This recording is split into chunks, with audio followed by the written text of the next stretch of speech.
So I just want to welcome everybody to the fourth webinar that we've held so far for climate change education.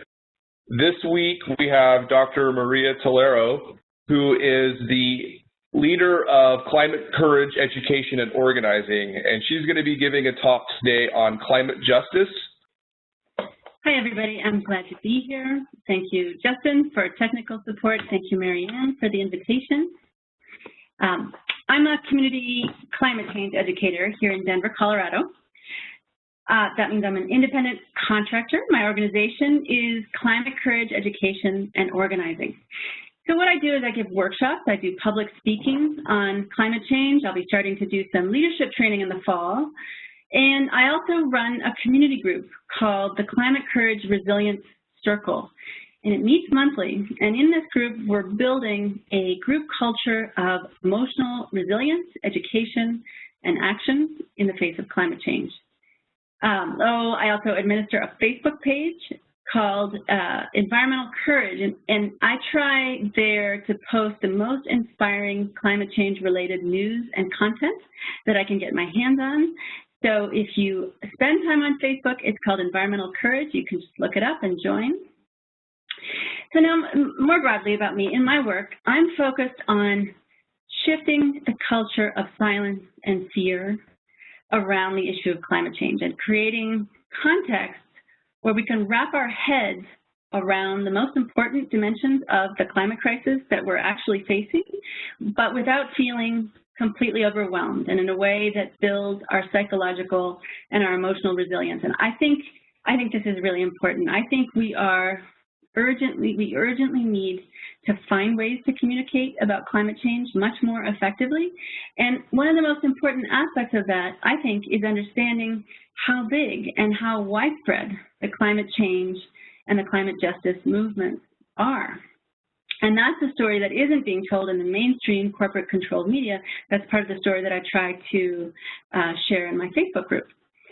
So this presentation, this webinar, I'm calling it a narrative and visual introduction because what I want to do is to help bring to life the visual and the human reality of the climate justice movement in a way that leaves us moved and inspired. I don't want to lay a lot of data and charts on you. And this isn't going to be a traditional PowerPoint presentation. The PowerPoint here is just serving as a vessel. It's just a vehicle for me to share the best images, the best windows that I could find that can really give us a glimpse of several glimpses, different vantage points on the climate justice movement, how it sounds, and what its goals are. So I'd like to frame everything that I'm going to say here today with an observation, and it's a serious observation. We are living in a world historical moment. The window of opportunity to prevent catastrophic climate change is still open. This is a thing that a lot of people are scared to even think about because they're worried that it's too late. If it's not too late, the window is still open, but it's closing fast. And while there isn't exact, precise data to let us know exactly how long we have to bring down carbon emissions worldwide, there is now a general consensus, and you've probably studied this, that we have to radically transform our planetary way of life. And the transformation called for is really radical. And so, but look, by mid-century, by 2050, there's general consensus that carbon emissions need to come down on the order of something like 85 to 90%. That's deep cuts on a historically unprecedented scale. And so for reference, during the Great Depression, CO2 emissions fell from starting in 1929 to 1932, they fell by roughly 26%. Those were the cuts produced in carbon emissions produced by the Great Depression. And by 2050, we need something like 85 to 90%. And that's a huge number. And that isn't going to be achieved, of course, at the last minute. And so we need to be making cuts every year. And the problem is it's not happening. And global carbon emissions are in fact rising yearly. And we are currently on track. This is heavy stuff. What I'm about to say is probably the heaviest stuff and the most important frame, I think, to contextualize engagement with the climate justice movement is an understanding of the urgency of the situation. So this may not be news to many of you, but it's important to say it.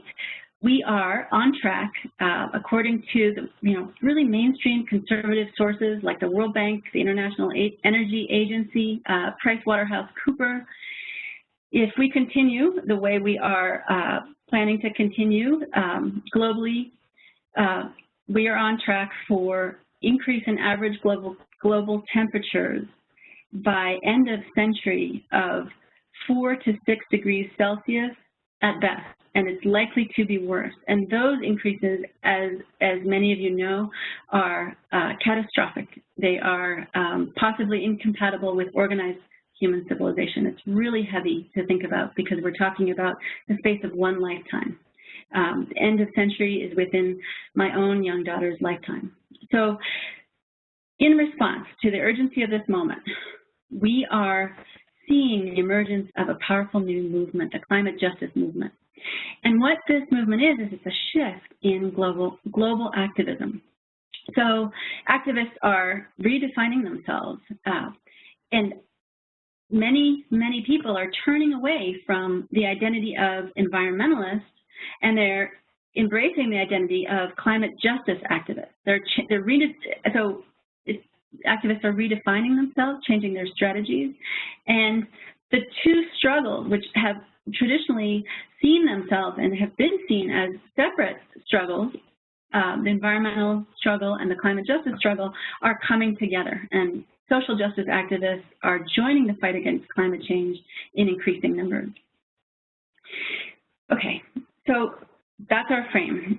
Now, this image, I expect, will be familiar to many of you. This is the messaging that the climate change outreach movement has been sending for decades. That it's a message that says, if you want to take meaningful action on climate change, you should think of what you can do as a single individual, and you should reduce your environmental footprint and your carbon footprint. So here's the shift that we need to wrap our heads around. The climate justice framework calls for change on a system-wide level. In light of the science that tells us we are on track for catastrophe, in light of the science that tells us we know how deep the cuts have to be, in light of these hard realities, the climate justice movement focuses on system change and makes that a central theme. Here's another familiar image. Part of climate change outreach and messaging has, people try to communicate the urgency of the situation, has been the iconic polar bear. Now, I want to share a quote with you from a leader in the climate justice movement at the international level. Her name is Mary Robinson. She's president of the Ethical Globalization Initiative, and she's vice president of the Club of Madrid. If you know what the Club of Madrid is, it's basically this society, this nonprofit with 64 former heads of state. So this is a very powerful organization. She's vice president. She says, the image of climate change is the polar bear. I like polar bears, but that's the wrong image. The image of climate change is a poor farmer, and she is a woman, and she is desperate. This image, this is a picture of a woman named Zipporah Mabungo. She's 86 years old. She's a farmer in Kenya. In Kenya, you should know, the farming, as in most of Africa, is done mostly by women. In Kenya, 70 to 80% of the farmers are women. And women farmers in Kenya are facing the daily impacts of climate change. The seasons are no longer cyclical. The weather is no longer reliable. And it's poor women farmers who are having to adapt. And so please listen as I share with you her words as she describes the practice of stomach binding. It is one of the strategies in her community for coping with the hunger produced from scarcity in context of drought. She says, I tie this rope, this is heartbreaking, I tie this rope around my waist to hold my stomach in and avoid feeling hungry. Most of the time, we have very little food as a family, so I give to my grandchildren first, leaving little or nothing for me. On many occasions, the food available to us is maize, and I am too old to chew on dry maize. That is why I tie this rope around me. This is a very sad story, a very sad image, but my hope is that it can help us understand the core message of the climate justice movement.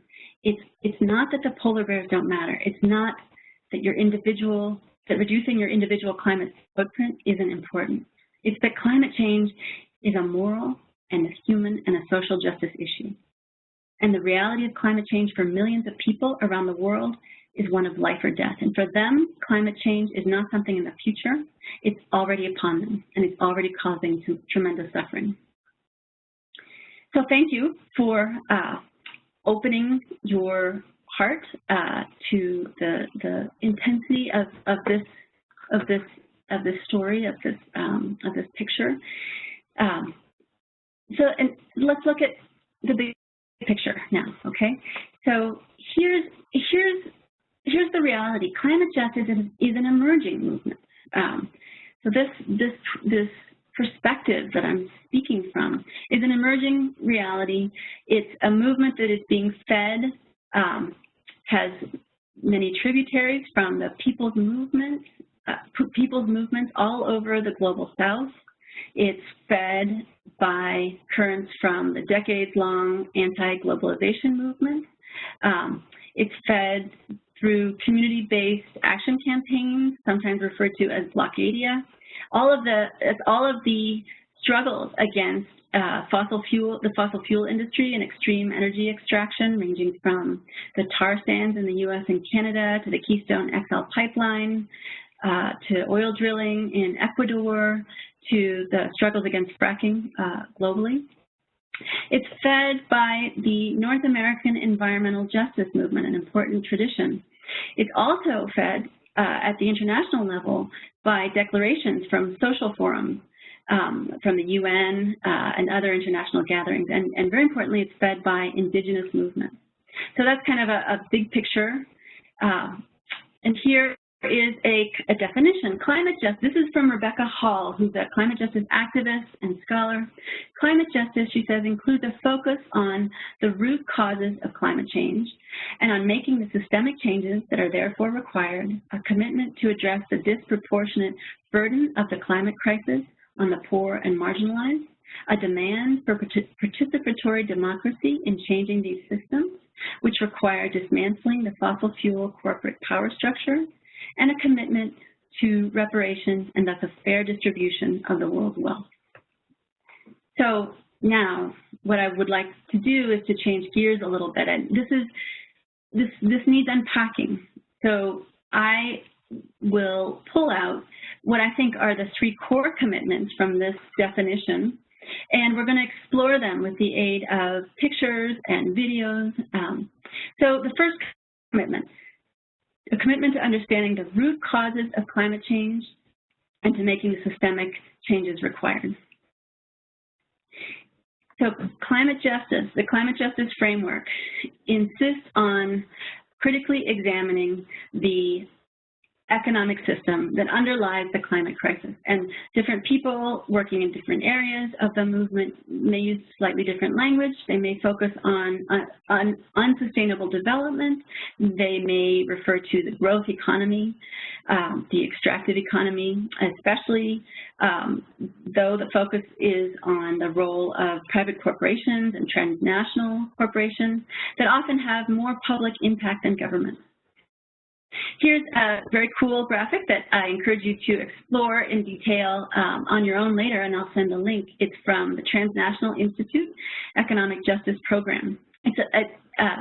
So this is a graphic that looks at the role of the magnitude of corporate influence on the global economy, and it highlights the astonishing fact down here that, get this, 41 of the world's largest 100 economies are actually corporations. So this is an important perspective that has been marginalized in mainstream environmental circles in the U.S., especially as the big green environmental groups have in recent decades established collaborations and partnerships with fossil fuel corporations, and they've opened themselves to corporate donations and corporate influence. And so this perspective has been taboo, and the climate justice framework makes this perspective central. On a lighter note, what you environmentalists have got to understand is that the destruction of the planet may be the price we have to pay for a healthy economy. So, in other words, the climate justice framework refuses to accept that no matter how bad the climate crisis gets, we cannot question the economic structure in which we live. It refuses to accept that we just have to believe that this is the only system possible, the only way that we can live on this planet, despite the fact that it's going to cost us everything. The climate justice movement refuses to accept that it is somehow unthinkable to contemplate transforming this economic system into a better one. So, the second core commitment to addressing the disproportionate burden of the climate crisis on the world's poor and oppressed. This is a graphic climate change vulnerability index, and what you see is the areas in blue are the parts of the world that are most vulnerable to the impacts of climate change. In fact, these are the areas that are at extreme risk of catastrophic impacts. And so what should jump out at us is that these are essentially the poor neighborhoods of the world, the global south. And the very big irony here is that collectively, wealthy countries in the global north, such as the United States, the European Union, Japan, Russia, have contributed 70% of the total greenhouse gases that are causing global warming. And those very countries that have actually cranked the lion's share of greenhouse gases into the atmosphere grew their rich economies at the expense of countries in the global south. So industrialized nations in the north were able to become rich because of the way that for centuries they were able to extract countless resources from the global south. Minerals, fossil fuels, food, plants, human labor, first through the violence of colonialism and then through global corporations. And now those countries in the global south, which are poor because of the way the northern industrialized countries grew rich on their resources, are at the front lines of climate change vulnerability, and they have the fewest resources for mitigating the impacts of climate change or protecting their populations against drought, famine, flooding, and other climate disasters. So a lot of people that I work with are thinking of climate change as something in the future. They're, this is changing, and increasingly, and I expect that this is true for many of you, people who are not on the front lines are understanding that elsewhere, climate change is very much an immediate reality. It's not something in the future. And so, for example, for low-lying countries, island states like the Marshall Islands, this is a life or death issue. But I would like us to do a little bit of traveling. I'd like to go to Uganda in Africa, and I would like to spend 6 minutes. This video is about 6.5 minutes long. So we're going to take 6.5 minutes of our time. We're sort of sitting comfortably in front of our computers to travel in our imagination to witness the experience of farmers in Uganda as they deal with the day-to-day effects of climate change. You're going to hear them describe the impacts of climate change and the effect that has on their communities, and you're going to hear them describing the strategies for alternative lifestyle development and for mitigation of these impacts.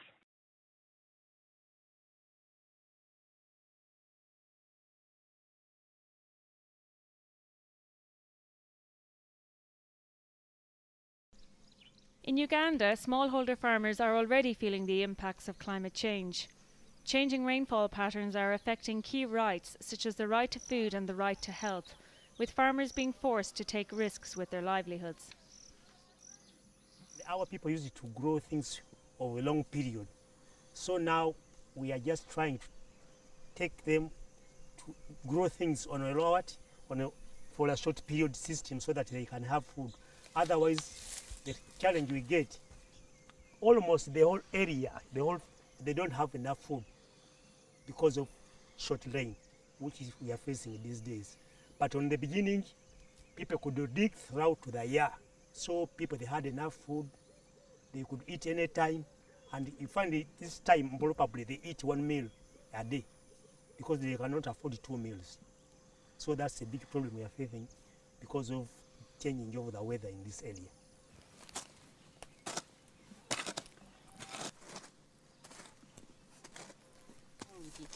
Naye kaakati enkuba egenda neekeerewa kati ne tuba nti we tulabira enkuba we tusimbira ekivaamu omusana ne gwako ebintu ne bifa.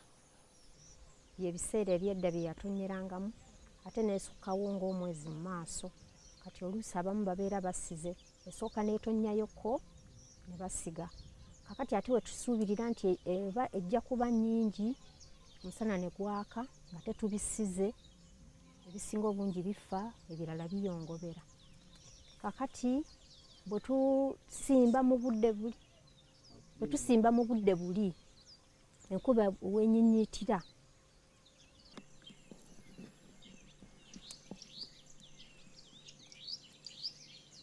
ekizibu kye tufuna tino tuddamu ate okukwata ssente ne tugula ensigo endala tusobolera okuba nno enkuba bweddamu neetonnya tuddamu tukwata ssente mu nsawo ate ne tugenda tugula ensigo endala tusobole gisimba mu ttaka muli era esobole okumera kuba tulina kubeerawo nga tulya era n'okufunamu ssente engeri gye tugifunamu ssente. Smallholder farmers are already adapting to the reality of climate change.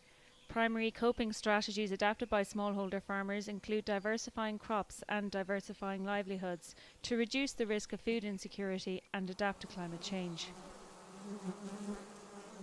Mubisi guno tuganyuddwamu era omubisi guno gulabika gwo ddagala ly'amaanyi singa omwana abanga akololangako omuwaako gamba omubisi guno gwo ddagala lyennyini zikuŋŋaanya omubisi guno ku miti mingi oluvannyuma bw'oba waddeko omwana ng'oyo kimuyamba okulabika nti aba bulungi. Kati okuba nti seekakasa nkuba lwenejja kyenkola nfuba nnyo okulaba nti nfuna emisomo egy'enjawulo ne nfuna emirimu emirala gye nsobola okukola okusobola okufunamu essente. Abakyala era mbakolamu emirimu mingi kubeera ku kitundu kuno nze noonyereza n'abakyala ng'afunye olubuto ne nsobola okumusomesa engeri gy'asobola okulyamu n'engeri gy'asobola okwejjanjabamu. Kati mu mbeera eyo nga enkyuka ey'obudde erabise era mbassaamu emirimu basobole okukola emirimu egy'emikono kuba kati asobola okulima ekintu n'ekifa abeere nti oba aluka kibbo oba aluka mikeeka oba asiba bbaasa oba aluka nkofiira asobole okufunamu ekimuyamba kugamba abeere mu mbeera etali nkyamu. Training in basic nutrition is important, and incorporating nutrition within food security programs delivers dividends. Muno mu nnimiro yange nsimbamu kasooli ne nteekamu ebijanjaalo mu micungwa n'emicungwa kale giyambako ku butonde bw'ensi nagyo nasimba. I think my message to the policymakers is the fact that they should be centered on the human rights. What are the people claiming and who is actually holding back that? So it's not, we are not going to be needs-based. We want to base our programs that address the rights of the humans. And so if the policymakers take that into consideration, then the programs that they put into place will be actually answering the rights of the right claimers.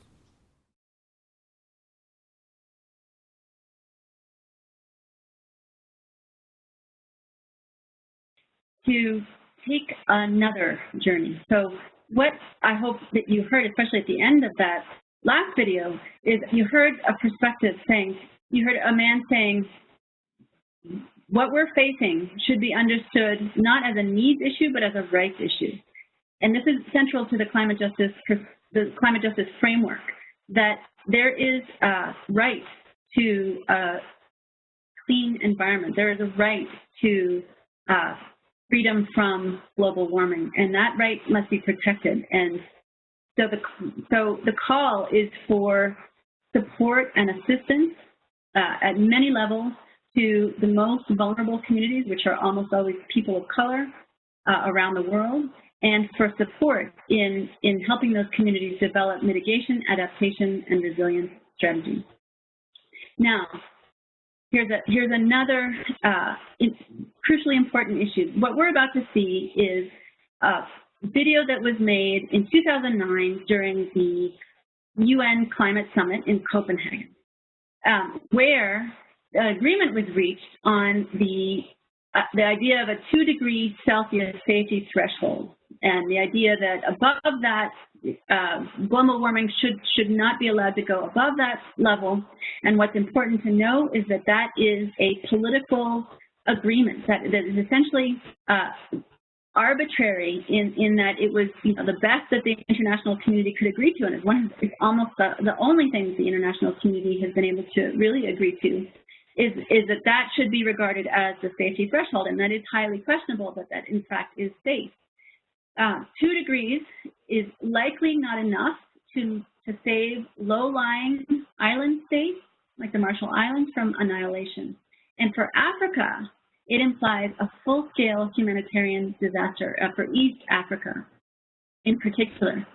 And so in response, in 2009, at the UN summit, delegates staged a protest in the hall. They took to the halls in protest to challenge what they believed was the racism of this policy agreement that permeates the international climate talk.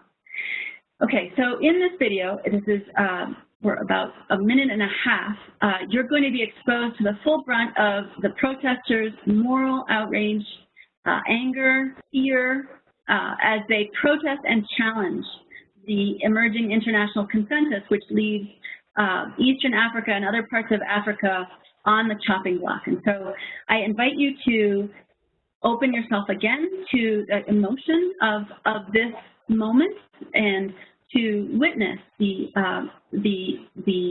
protest as it unfolded.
We'd like to tell you that we come all the way from Africa to this very cool place, not because we love being here, but because Africa is too hot for us.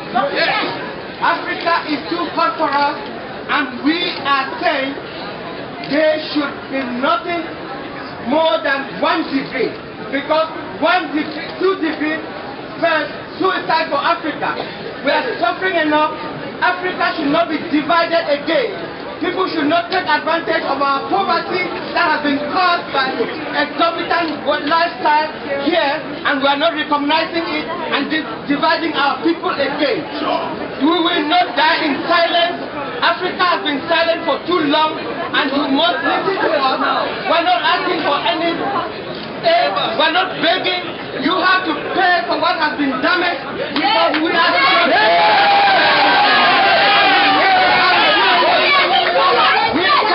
continue to die in silence.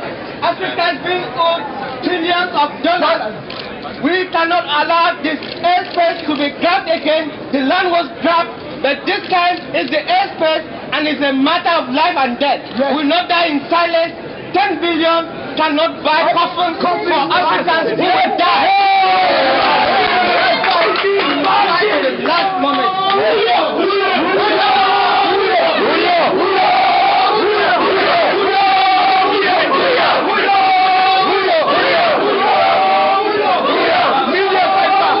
So two important threads that unfold from this moment in history, the reparations movement, the demand for wealthy industrialized countries in the global north to pay reparations, pay money to poor countries to support them in the process of exiting poverty in a low carbon way, so that they can make the transition to a low carbon economy in a way that doesn't continue to subject them to crushing poverty. So these are two important threads, the concept of reparations and the concept of the right to exit poverty.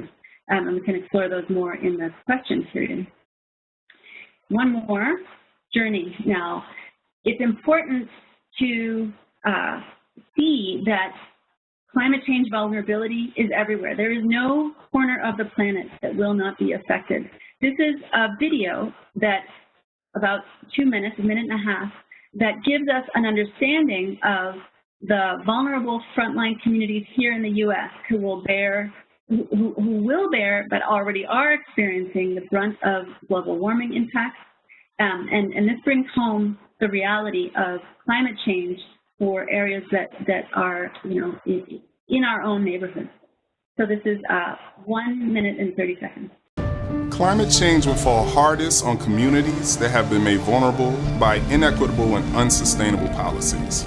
That means mostly African Americans, Latino Americans, and Haitian Americans living in coastal cities like Miami and New York City. Americans of the endangered Geechee and Gullah cultures along the Carolina coast, and a bunch of farmers and fisherfolk of every race, including Vietnamese and Cajun Americans along the Gulf Coast. These coastal and urban areas are where temperatures are already getting hotter.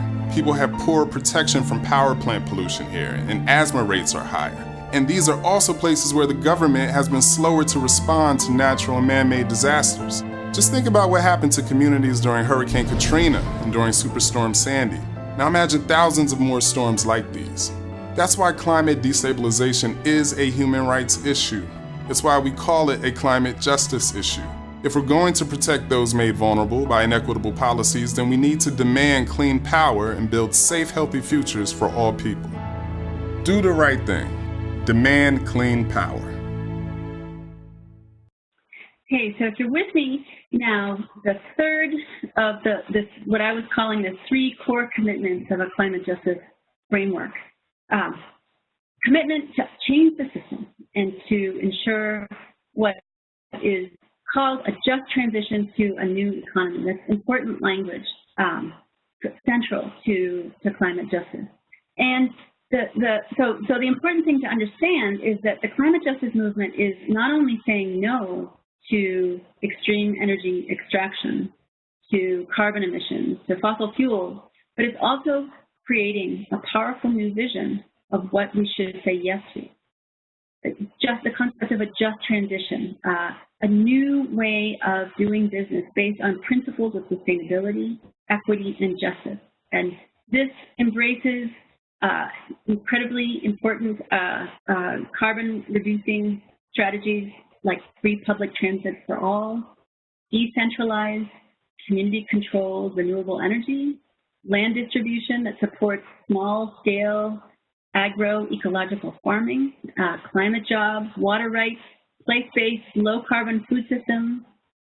It's a powerful vision, but it's hard to imagine unless you have experienced a piece of it, unless you have visited the places or participated where people are trying to build these alternatives, examples of these alternatives and models on the ground. So I'm going to try to fuel our moral imagination now by looking at 2 examples. So let's build up to it.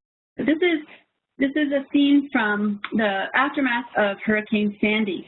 I don't know if you know that in the aftermath of Hurricane Sandy, Occupy activists from the Occupy movement went to live and work with Sandy residents. And their goal for a 5-year trajectory after Sandy is to establish community-controlled cooperatives to bolster economic resilience in low-income communities after the hurricane. So the idea here is how can communities using participatory democracy build resilience that will prepare them to respond to extreme weather disasters, and that will also strengthen their and grow their community wealth. So this is an ongoing effort, and I encourage you to read more about the ways in which activists in New York are struggling to carve out these spaces of resistance within the corporate approach to redevelopment after Sandy. And it really takes imagination to see what this vision is aiming at. I mean, so in general now, to understand this vision and this approach, we have to imagine a world where investments are made to repair crumbling infrastructures, from seawalls that protect shoreline communities, to fixing our stormwater systems. Imagine a world where we create family-sustaining local jobs that are not only helpful in the immediate situation, but also in context of crisis. I've read that just improving our stormwater infrastructure alone would put 2 million Americans back to work. So this is a vision of a different world that would protect us in the face of climate change and that would address existing inequities. Finally, to give you a fuller sense of what it looks like to try to build this world, I would like us to travel again to Black Mesa, Arizona, for those of you who are not familiar with the Black Mesa Coalition. This is an organization that is working to use participatory democracy model to establish everything from a generating station that is community controlled and transitions to solar power. They're defending the water rights of the indigenous Navajo and Hopi people in that area. They're working on strengthening the traditional wool economy, and they're working to build what is known as food sovereignty, the ability to provide food from within your own local resources. So this is the video with which I will end the presentation, and after this we can begin the question period.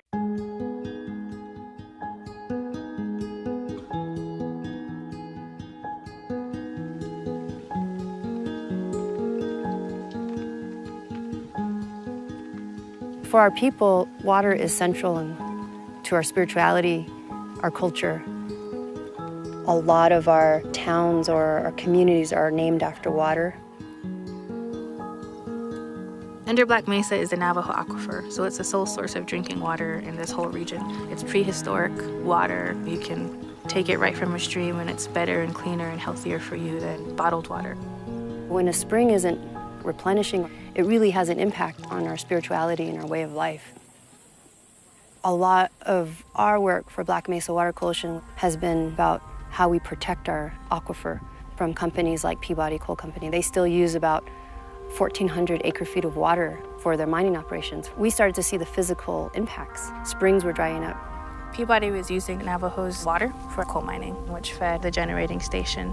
It's called the Navajo Generating Station. It's on Navajo land. People assume that we own it, but we don't own it.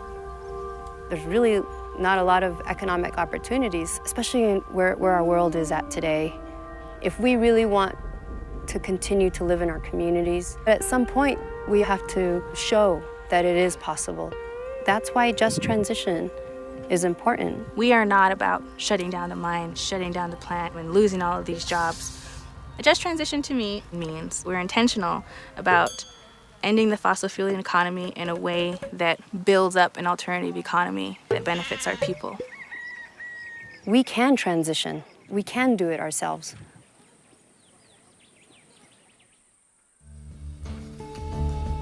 We're here at the Our Power Camp that we've hosted along with the Climate Justice Alliance. We're here to come up with strategies to deal with the coal industry kind of across the whole sector. We're going to be focused on 3 communities. We call it hotspots. Black Mesa here is the region that we've picked as one hotspot. The next gathering is going to be in Richmond, where they're dealing with oil refineries, and then in Detroit and other areas where they've been dealing with energy empires. We have a strong focus on how can we bring in our Navajo people into the work that we're doing, and how can we get support from non-Navajo communities and organizations. There's a lot of representation here at this gathering from Appalachia, Alaska, Powder River Basin, Black Mesa, Oakland, Detroit, Phoenix, Tucson. A lot of our communities are dealing with these extractive industries in our backyard, whether it's fracking, natural gas, coal development, coal mining, coal-fired power plants, oil refineries. We are dealing with the same corporations. We are dealing with the same policies, the energy policies. We're all on the same page, but coming from a different location, different environment. The coal seems to be the main factor. The company that destroyed my family history is basically the child of the company that is destroying their way of life out here. Even though Michigan is not a producer of coal, we're a recipient of it, and our communities are still suffering as a result of the burning of the coal. So we're part of this coal family, so to speak. In the Bay Area, we think we have a lot to learn from coal-impacted communities, being refinery-impacted communities. If we come together, that just amplifies the message that just transition is so important for all of us. We're going to need each other in developing strategies to make this economic transition real and to make it happen in the way that really truly benefits communities that are most impacted. Clean power! Clean power! If gatherings like this and other conversations can bring us to the point where we can combine forces, then we can win.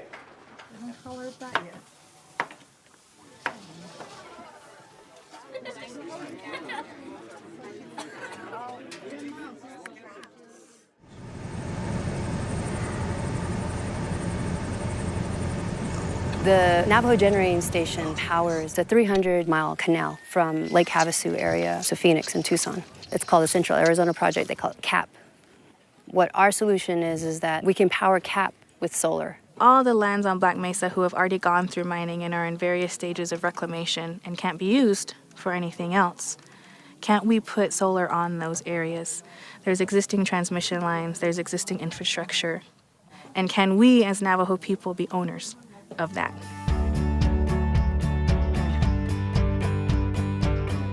As the Climate Justice Alliance, we made a decision that whenever we get together, we have to throw down for what community that we're in. So what we want to do is we want to have a big action to educate people about what resources are being taken from here, what are the costs of this lifestyle that they live in southern Arizona. Also to push forward our idea that to move water through the CAP to power the Southwest, it can be done with solar. We're going to take a solar panel, a nice big one, and we're going to take our water barrels, and we're going to take our water pumps, and we're going to start pumping it back into our barrels using solar. Something that was reinforced for me was that we don't have to just let things happen to us, and we have support from all over the country, and there's many communities that are just like us. We can work together. The just transition to me looks like our communities having the ability to decide what kind of economy we want. A transition toward a system that values human life, where people can live healthy and safe. There's a way that we can have well-being and thriving communities with meaningful work. There are other ways to generate this electricity cleaner, safer, and more sustainably. I think Arizonans would be happy with getting their electricity and their water from renewable energy. There can be power without pollution and energy without injustice.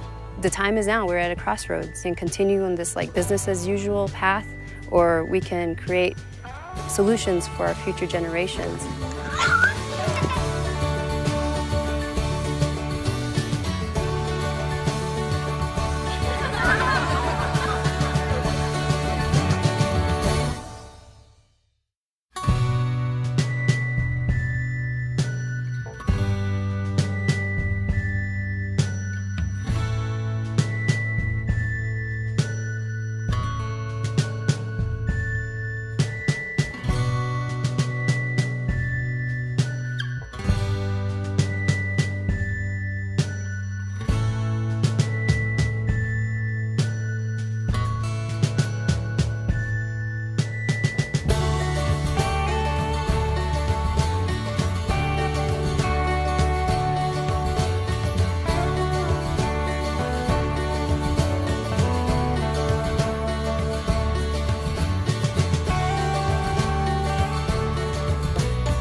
So I want to give an opportunity for everybody to text in your questions or comments related to Dr. Talero's presentation.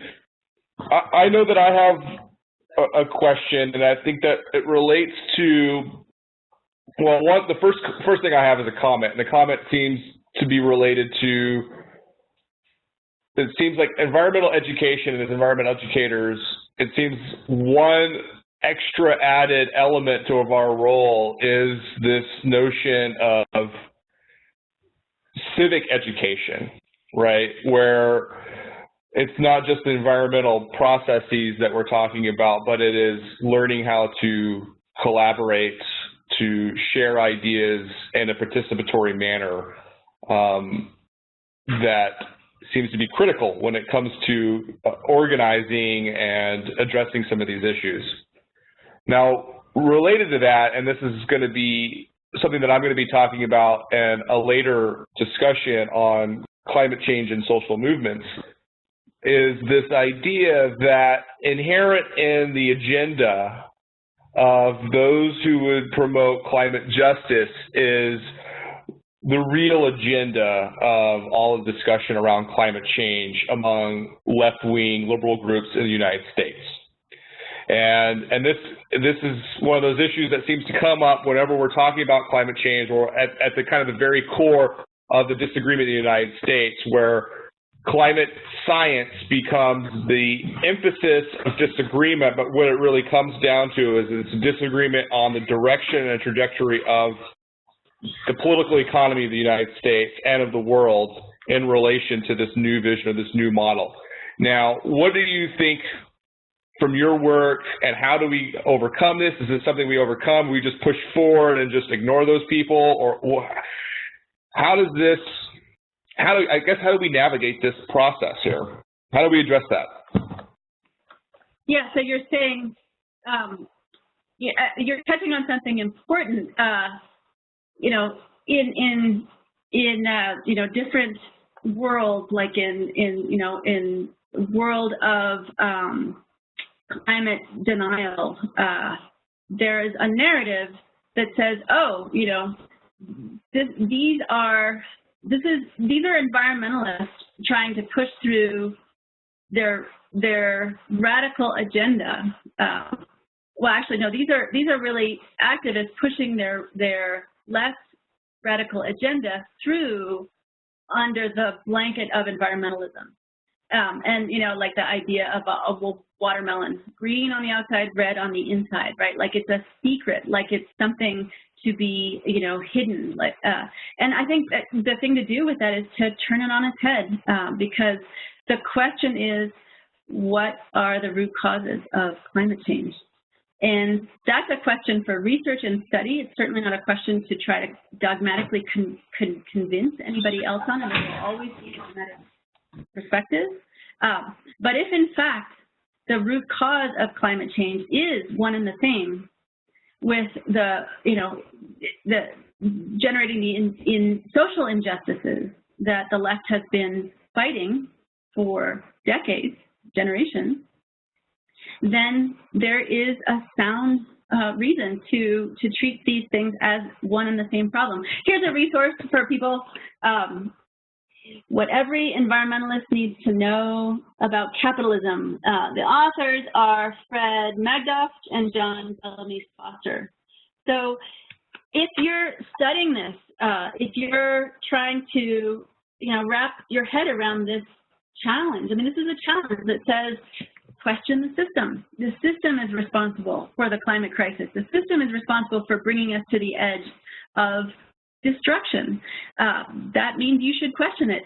If you're looking for resources, this is a good one, because this is a resource that looks at the way in which the economy, which has a name, the name is just, that's not a label, it's just a term to name the kind of economy that we have developed globally. The way in which the global capitalist economy builds in constraints to taking action on environmental issues and climate change in particular. So just some avenues to pursue in thinking about that. I think my basic answer is to not fall for the idea that there's any kind of hidden agenda here, but to, in fact, actively embrace the idea that there is an underlying cause. Thank you. Carmen has a question and a comment. So as a global citizen, I find it a challenge to focus on one impact. If you were to prioritize climate justice activities, where should I focus my stewardship and advocacy efforts? That's an excellent question. I think the best answer I've come up with in my own thinking and my own speaking about this is start from where you live. So it shouldn't be like picking abstract issues out of a hat. If you were going to, look at the abstract level, certainly water rights are critical, a critical axis of activism and resistance. But are water issues the central issue where you live? It seems to me that one of the guiding, orienting concepts of the climate justice framework is the idea of local organizing, local alternative systems, local food. And so I would suggest that path to, getting involved with the issues that are most burning. It could be fracking, it could be water, it could be the Keystone XL pipeline running through your backyard. I hope that helps. Thank you. So in terms of this emphasis on local and specific activities, do you think that in some ways, as a movement, the emphasis on systemic change obfuscates the local realities that we should be focusing on in terms of actual activities or behavior, behavior change, participatory democracy, those kinds of dimensions, right, where it may be easy to grab onto a concept or an idea that is rather complicated and without clear definition. So like take for example sustainability. With multiple definitions and remains a contested concept despite many attempts by scholars and activists to define what it means. We talk about systemic change, we talk about the underlying mechanisms of capitalist accumulation or treadmill of production, if you will.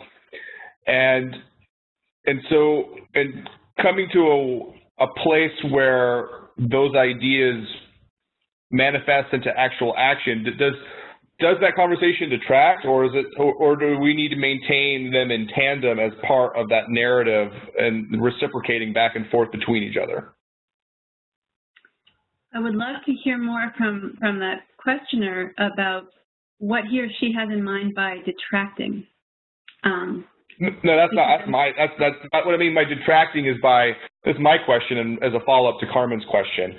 And the reason why I ask is because it seems so often that in the realm of politics, that narratives are reframed in ways that match or represent another particular powerful narrative. Might be the powerful interests of corporate actors, right, that have a special interest in maintaining the status quo.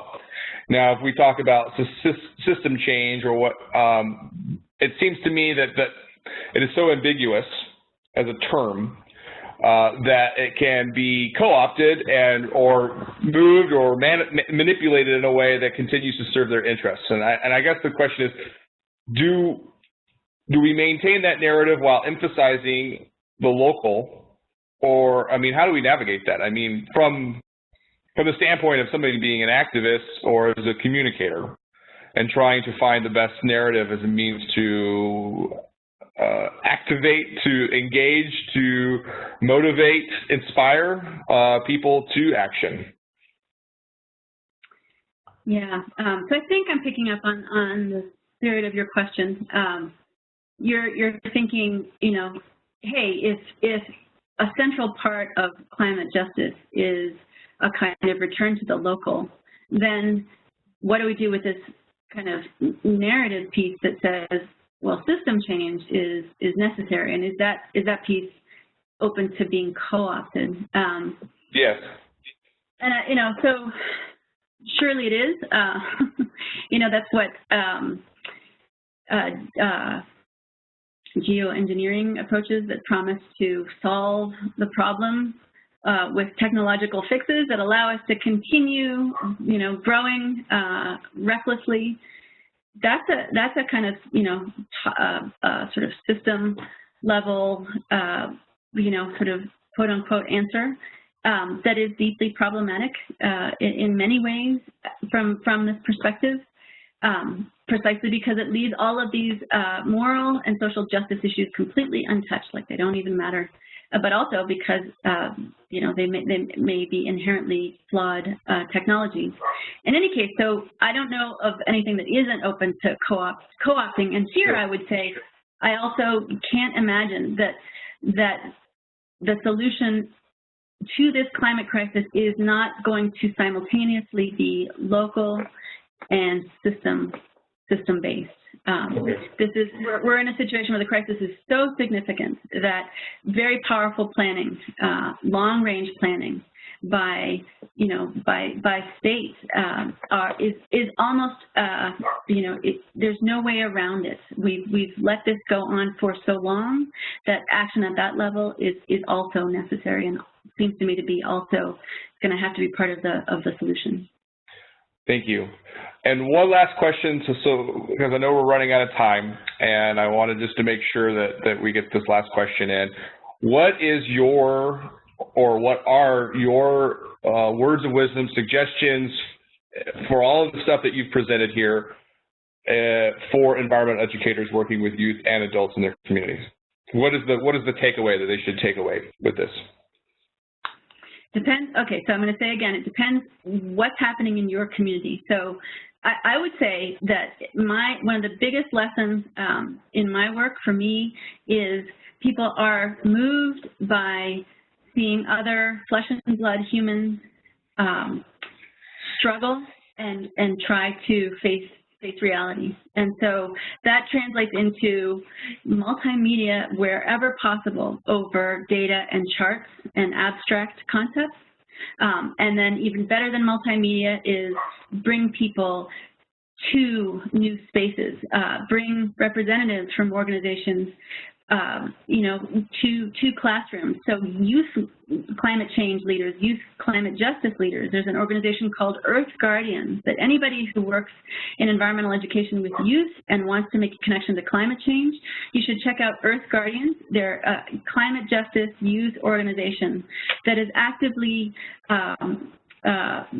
helping to develop this framework, and they're a beautiful example not only of environmental education, but climate change activism and resistance combined. So that's a good resource. Thank you very much. Looks like we're out of time, and I just wanted to go ahead and thank you for your presentation. It was quite informative. And thank you everybody for showing up and participating in the webinar. And again, thank you so much for all of your wisdom. Thanks, Justin. Thanks, Marianne. Thank you, everybody. Have a great day.